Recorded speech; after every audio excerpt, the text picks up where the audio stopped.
Okay, so what we have here is an attachment that we have designed for the commercial Nintendo Wii controller.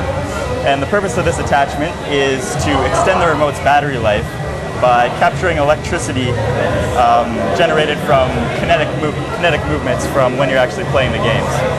So what we have in here is a DC generator with an unbalanced mass on the shaft. And what happens is during gameplay, the mass will shift around and spin on the generator and generate electricity. And we've interfaced it with the remote with some custom electronics that we've designed. So what happens is first the electricity from the motor is rectified using a technique that we borrowed from power supply design called synchronous rectification. And what that does is instead of using standard diodes, it uses MOSFETs to really efficiently capture energy from the motor. And after that, the voltage is increased so that it can interface safely with the Wii Remote's battery pack.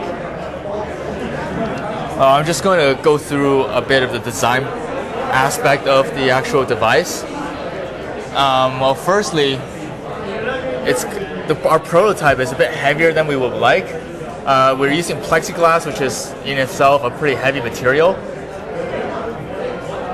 And the motor is actually quite large. We would like to use a smaller motor for our final product.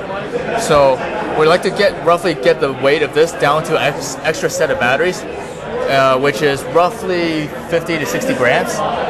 Right now it roughly doubles the weight of the remote, which is still acceptable. We've been playing the remote all morning and we haven't had any strain injuries.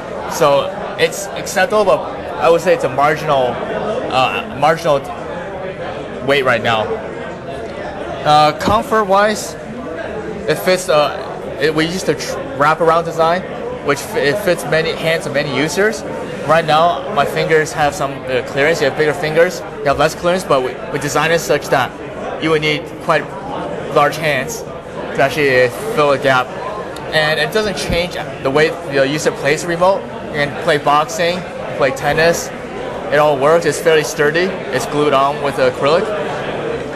And we don't really have any hazardous materials in this. It's just plexiglass, some acrylic cement, and that's about it.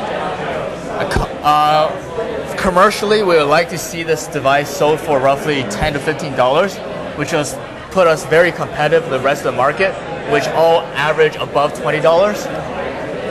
And that's a reasonable price. I would say that's a reasonable price to sell it for, seeing how the prototype materials probably consist of less than $3 maximum, not including assembly, that is.